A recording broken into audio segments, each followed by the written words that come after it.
کے بعد آپ نے سجدہ میں جانا ہے، اور اس کے لیے سنت یہ ہے کہ آپ نے پہلے ہاتھ لگانے ہیں، اس کے بعد گھٹنے لگانے ہیں. اور نبی علیہ السلام کی حدیث ابو داؤد میں موجود ہے، آپ صلی اللہ علیہ وآلہ وسلم نے فرمایا کہ اونٹ کی طرح مت بیٹھو. اور بعض لوگ کہتے ہیں جی اونٹ تو بیٹھتا ہی اس طرح کہ پہلے ہاتھ لگاتا ہے پھر گھٹنے. تو میں اس پہ اکثر کہتا ہوں کہ نبی علیہ السلام نے اونٹ بٹھایا ہوا ہے، اس میں آگے الفاظ موجود ہیں پہلے ہاتھ لگاؤ بعد میں گھٹنے. پھر صحیح بخاری میں جو حدیث ہے 803 نمبر، اس سے پہلے امام بخاری نے باقاعدہ عبداللہ ابن عمر کا عمل لکھا ہے، جس کی پوری سند مصنف ابن ابی شیبہ میں موجود ہے کہ عبداللہ بن عمر جب سجدے میں جانے لگتے تھے پہلے ہاتھ لگاتے تھے بعد میں گھٹنے. لہذا علماء عرب جو نماز پڑھتے پہلے گھٹنے لگاتے ہیں، یہ سنت سے دور ہے ایز کمپیئر ٹو اس عمل کے جو ہم کرنے لگے ہیں.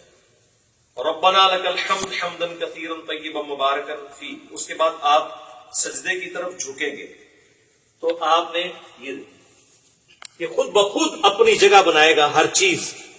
آپ دیکھ رہے ہیں میری انگلیاں ایسی جگہ پہ آئی ہیں کہ جب میں اس ایج کے اوپر سجدہ کروں گا تو میری انگلیاں کانوں کی سیدھ میں آئیں گی اور ہتھیلیاں کندھے کی سیدھ میں، جس طرح کے رفع الیدین کے وقت، اور انگلیاں آلموسٹ نارمل پوزیشن میں ہوں گی. ایک ضعیف روایت ملتی ہے جس میں آپ صلی اللہ علیہ وآلہ وسلم کے بارے میں آتا ہے کہ انگلیاں ملا کے سجدہ کرتے تھے. کچھ تابعین کے بارے میں صحیح سند سے بھی ملتا ہے کہ وہ پسند کرتے تھے کہ انگلیاں ملا کے کی جائیں، لیکن اس پہ کوئی مرفوع یا موقوف حدیث اس حوالے سے نہیں ملتی. آپ نارمل پوزیشن میں رکھیں، اتنی نہ کھول دیں کہ یہ قبلہ رخ سے ہٹ جائیں، یہ نارمل پوزیشن ہے. اور اگر کسی نے یوں رکھنی ہے تو یوں بھی رکھ سکتا ہے، اس میں ذرا تردد ہوتا ہے، اس میں ہتھیلیاں بھی لگ جاتی ہیں اور آپ آلموسٹ یہ قبلہ رخ ہی ہوتی ہیں انگلیاں. کانوں کی سیدھ میں انگلیاں آ جائیں گی، یعنی کہ یہ دو آنکھوں کے درمیان آپ آنکھوں کی سیدھ میں رکھیں گے، خود بخود کانوں کی سیدھ میں آئیں گی، اور ہتھیلیاں جو ہیں وہ شولڈر کی سیدھ میں. اور پھر آپ نے پہلے ناک لگانا ہے، اس کے بعد ماتھا لگانا ہے.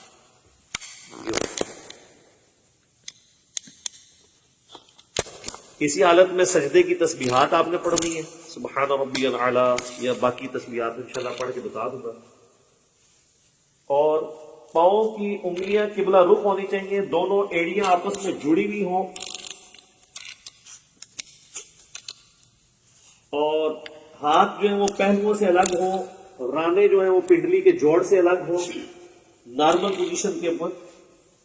اور ادھر سے اگر یعنی اس میں گیپ بھی موجود ہونا چاہیے. سب سے افضل طریقہ تو یہی ہے کہ تھوڑا اور بڑا کر لیے سجدہ یوں کر کے، لیکن وہ آج کل ہماری سبھی جو ڈیزائن ہے اس میں وہ بڑے والا سجدہ نہیں ہوتا جو بخاری مسلم میں آتا ہے کہ بکری کا بچہ بھی گزر سکتا تھا، وہ اعلیٰ ترین درجہ ہے. جس چیز سے منع کیا گیا نا وہ یہی ہے کہ آپ نے، بخاری مسلم میں آتا ہے کہ کونیاں زمین پہ کتے کی طرح نہیں یوں بچھانی. اور ظاہر ہے اس حکم میں مرد و عورت دونوں ہی شامل ہیں نماز کے طریقے کے اعتبار سے. تو اس کو اٹھا کے رکھنی ہے اور پہلوؤں سے الگ رکھنا ہے، پیٹ سے نہ ٹچ کریں، پیٹ جو ہے وہ یہ رانوں سے الگ رہے، اور ران اور پنڈلی کا جوڑ جو ہے یہ الگ الگ رہے. اس حالت میں آپ نے سجدہ کرنا ہے. تو یہ اس کے بعد اللہ اکبر کیا ہے کہ آپ نے جب بیٹھنا ہے تو آپ کی پوزیشن کیا ہونی چاہیے کہ آپ یہ انگلیاں قبلہ رخ ہوں. یہاں پہ بھی نارمل، یوں کرنے کی ضرورت نہیں ہے، نارمل رکھیں جہاں آپ کو آسانی رہتی ہے.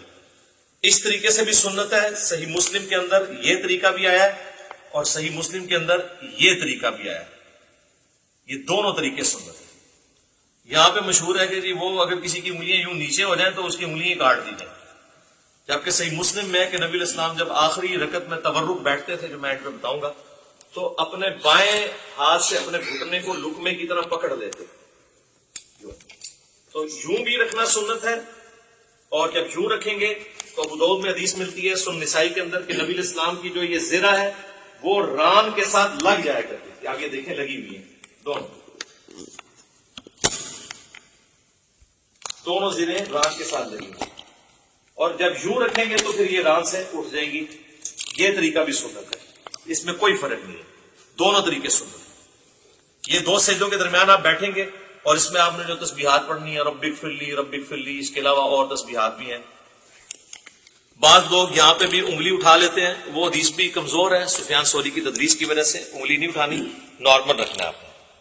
اس کے بعد پھر اللہ اکبر کہہ کے آپ نے دوسرے سجدے میں جانا ہے اور پھر اسی طریقے سے تسبیحات کرنی ہے. ناک بھی لگنا چاہیے، ماتھا بھی لگنا چاہیے، اور زمین کی سختی ہلکی سی معلوم ہونی چاہیے، بالکل نہیں ہوا میں سجدہ ہو رہا ہو. بہتر ہے مٹی والی جگہ پہ ہو تو زیادہ افضل ہے، اور نبی علیہ السلام کو پسندیدہ بھی ہے. باقی چٹائی وغیرہ بھی جائز ہے، میں نے اس کے حوالے سے بھی کافی ویڈیوز ریکارڈڈ موجود ہیں. دوسرا سجدہ کر کے بھی آپ اللہ اکبر کر کے بیٹھیں گے. صحیح بخاری میں 6251 نمبر حدیث ہے، نبی علیہ السلام حکم دیتے تھے کہ نماز میں سکون کرو اس حال میں کہ تم نے بیٹھنا ہے، اور اس کے بعد پھر دوسری رکعت کے لیے کھڑے ہونا. اچھا، اس دوران یہ آپ دیکھیں جب دو سجدوں کے درمیان بیٹھنا ہے نا تو بایاں پاؤں لٹانا ہے اور دائیں پاؤں کو کھڑا رکھنا ہے. یہ جہاں پہ آپ کو نارمل لگے. بعض لوگوں کے پاؤں شروع سے عادت نہیں ہوتی ہے تو وہ پاؤں بےچارے جو ہیں وہ کھڑا نہیں کر سکتے، تو ان کو کبھی بعض کا ایسے کرنا پڑتا ہے. کر سکتے ہیں، جائز ہے، ایسے کر سکتے ہیں جیسے اس کو آسانی لگے یوں. لیکن سنت یہ ہے کہ دایاں پاؤں آپ کھڑے کریں گے اور بائیں کو لٹا کے اس پہ بیٹھیں گے دو سجدوں کے درمیان. پھر دوسرا سجدہ کر کے بھی ایسے ہی بیٹھیں گے، اور پھر اللہ اکبر کہہ کے ہاتھوں کا سہارا لیتے ہوئے، صحیح بخاری میں حدیث ہے، نبی علیہ السلام اعتماد کرتے ہوئے اٹھتے تھے. تو اعتماد کرتے ہوئے بعض لوگوں نے یہاں پہ وہ مٹھی بنانے والی وہ ایک کمزور روایت تھی، اس کا سہارا لیا، وہ کمزور روایت ہے. نارمل بخاری میں اعتماد، تو اعتماد ویسے ہی ہوگا جیسے عام حالت میں بندہ اٹھے گا، یہ اعتماد کا طریقہ ہے نارمل. یوں کرنے سے یہاں پہ نشان بن جاتے ہیں، اور میں نے دیکھا لوگوں کی یہ ساری جگہ کالی ہوئی ہوتی ہے. تو یہ تو اب ادھر تو آپ قالین پہ کر لیں گے، تو صحابہ کرام تو مٹی کے اوپر نماز پڑھتے تھے، تو کیا حالت ہو جاتی ہوگی اگر یہ والا کام ہو. تو وہ ایسے ایسے میں نے دیکھا یوں کر کے کھڑے ہو رہے ہوتے ہیں، اور وہ کہتے ہیں مٹھیوں والی حدیث وہ تو روایت ہی کمزور ہے. بخاری میں واضح ہے کہ نبی علیہ السلام اعتماد کر کے تو دوسری رکعت کے لیے کھڑے ہوتے تھے. اور اب جب ہم نے دوسرے سجدے سے سر اٹھانا ہے، اللہ اکبر کہنا ہے، لیکن یہاں بیٹھنا ہے تو کچھ نہیں پڑھنا، بس اتنی دیر بیٹھنا ہے کہ سارے اعضاء اپنی جگہ پہ آ جائیں. اس کے بعد بغیر اللہ اکبر کیے ہوئے یوں کھڑے ہونا ہے، اور پھر ارسال الیدین کر رہے ہیں تو ایسے کھڑے ہو کے اگلی رکعت شروع کرنی ہے، اور وضع الیدین کر رہے ہیں تو اپنے ہاتھ پر. دونوں طریقے درست ہیں. اور پھر دوسری رکعت کو آپ نے اسی طریقے سے مکمل کرنا ہے. جب دوسری رکعت میں آپ تشہد میں پہنچیں گے، آپ دیکھ رہے ہیں دوسری رکعت جو ہے رفع الیدین کے بغیر شروع ہوئی ہے. جب ہم کھڑے ہوئے ہیں تو ہم نے رفع الیدین کر کے ہاتھ نہیں باندھے، بلکہ ڈائریکٹ ہاتھ باندھے. اور رکعتیں جتنی ہیں وہ رفع الیدین سے شروع ہوتی ہیں، یعنی تاگ رکھتے ہیں، پہلی اور تیسری. دوسری اور چوتھی بغیر رفع الیدین کے شروع ہوتی ہے. لیکن جو دوسرے والے رفع الیدین ہیں، رکوع میں جاتے وقت اور رکوع سے اٹھتے وقت، یہ ہر رکعت میں ہوتا ہے. ایک اور رفع الیدین بھی ہے جو انس بن مالک سے جز رفع الیدین میں امام بخاری نے نقل کیا ہے، دو سجدوں کے درمیان، تابعین سے بھی ثابت ہے، وہ بالکل ہم جائز سمجھتے ہیں.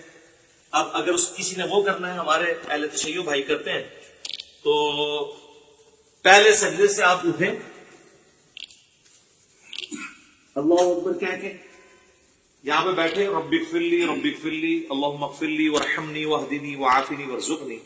اس کے بعد آپ نے یوں کرنا ہے اللہ اکبر، اور پھر دوسرے سجدے میں جانا. تو یہ طریقہ بھی درست ہے کیونکہ صحابہ کرام سے ثابت ہے. لیکن اکثر احادیث سجدوں کے بغیر رفع الیدین والی ہیں. یہ اکثر لوگ کہہ رہے ہوتے ہیں سجدوں میں بھی ہے، تو ہم تو سجدوں میں بھی قائل ہیں، میں تو سجدوں میں بھی کر لیتا ہوں، پھر ارسال الیدین سے بھی نماز پڑھ لیتا ہوں، وضع الیدین سے بھی پڑھ لیتا ہوں. اس میں کوئی فرق نہیں ہے، جو سنت طریقے ثابت ہے.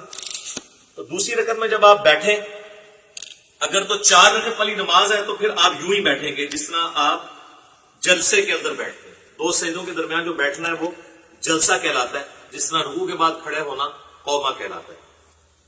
تو یوں کر کے بیٹھیں گے، اسی طریقے سے یہ پاؤں کھڑے ہوئے ہوں گے، اور یہاں پہ آپ تشہد پڑھیں گے. اور تشہد بیٹھتے ہی آپ نے اپنی انگلی بلند کر لینی ہے. صحیح مسلم میں 4 حدیث ہیں رفع سبابہ کے اوپر، یعنی انگلی کو بلند کرنا. اس میں سنت طریقہ یہ کہ آپ نے یہ درمیان والی انگلی اور انگوٹھے کا یوں ہلکا بنانا ہے ایسے کر کے. اور ابو داؤد میں الفاظ ہے کہ نبی علیہ السلام جب انگلی اٹھاتے تھے ہلکی سی جھکی رکھتے تھے، یہ ایسے کر کے نہیں اٹھانی. اور مسلسل تشہد میں بیٹھتے ہی اس کو اٹھا لینا ہے، اور اگر آخری تشہد میں ہے تو دعاؤں میں پہنچ کے اس کو ہلکی ہلکی یوں حرکت بھی دینی ہے. یہ بھی ثابت ہے. اور صحیح مسلم میں عبداللہ ابن زبیر جو نقل کر رہے ہیں وہ صرف اشارے کو نقل کر رہے ہیں، حرکت کو نہیں کر رہے. تو بغیر حرکت کے بھی اشارہ تھرو یوں کرنا ہی ثابت ہے. یہ طریقہ بھی ثابت ہے انگلی اٹھانے کا. اور ایک یہ طریقہ بھی ہے انگوٹھے کو اس جڑ میں رکھ کے یوں کر، اس کو کہتے ہیں وہ 53 کا عدد بنانا، یہ بھی طریقہ ٹھیک ہے، یہ دونوں طریقے ٹھیک ہیں۔ یہ عمومی طریقہ احادیث کے اندر رپورٹ ہوا ہے، چاہے یہاں پہ رکھیں چاہے یہاں پہ رکھیں، دونوں طریقے درست ہوں گے تشہد میں۔ اور یہ میں درمیان میں تشہد کی بات کر رہا ہوں جو 2 رکعتوں کے بعد ہے، جب آپ 4 رکعت پڑھ رہے ہیں تو محمد عبدہ و رسولہ تک پڑھ کے ساتھ دروشی بھی پڑھ لیں تو افضل ہے۔ وہ مسند احمد میں حدیث موجود ہے کہ آپ تشہد کے بعد بھی کھڑے ہو سکتے ہیں۔ سنن نسائی میں، صحیح مسلم میں موجود ہے کہ نبی الاسلام جب 9 رکعت وتر پڑھا کرتے تھے تو 8ویں رکعت میں بیٹھتے، تشہد پڑھتے، دروشی پڑھتے، اس کے بعد دعائیں پڑھتے، اور پھر آپ صلی اللہ علیہ وآلہ وسلم کھڑے ہوتے تھے 9ویں رکعت کے لیے۔ تو درمیان والے تشہد میں پڑھ سکتے ہیں۔ بہرحال اس میں جب آپ کھڑے ہوں گے دروشی پڑھنے کے بعد اللہم صلی علی محمد وعلی آل محمد اتنا بھی پڑھ لیں تو کافی ہے۔ یہ بھی سنن نسائی میں 1293 نمبر 1293 نمبر حدیث ہے، نبی اسلام نے یہ مختصر دروشی بھی تعلیم فرمایا۔ تو اللہ اکبر کہہ کے جب کھڑے ہوں گے تو زمین پر اعتماد کریں گے اور اٹھتے وقت پہلے گھٹنے اٹھائیں گے، اس کے بعد آپ ہاتھوں کو اٹھائیں گے۔ جاتے وقت ہاتھ پہلے لگاتے ہیں، گھٹنے بعد، اور اٹھتے وقت اس کو اس طریقے سے آپ ریورس کریں۔ یعنی دوسرے الفاظ میں جو کچھ آپ نے بچپن سے سیکھا ہے تقریباً اس کے الٹ ہی کرتے ہیں آپ۔ پہلے گھوڑے لاندے نے پھر ہاتھ لاندے نے، تو اس طرح ذرا آسانی سے سمجھ آ جائے گا۔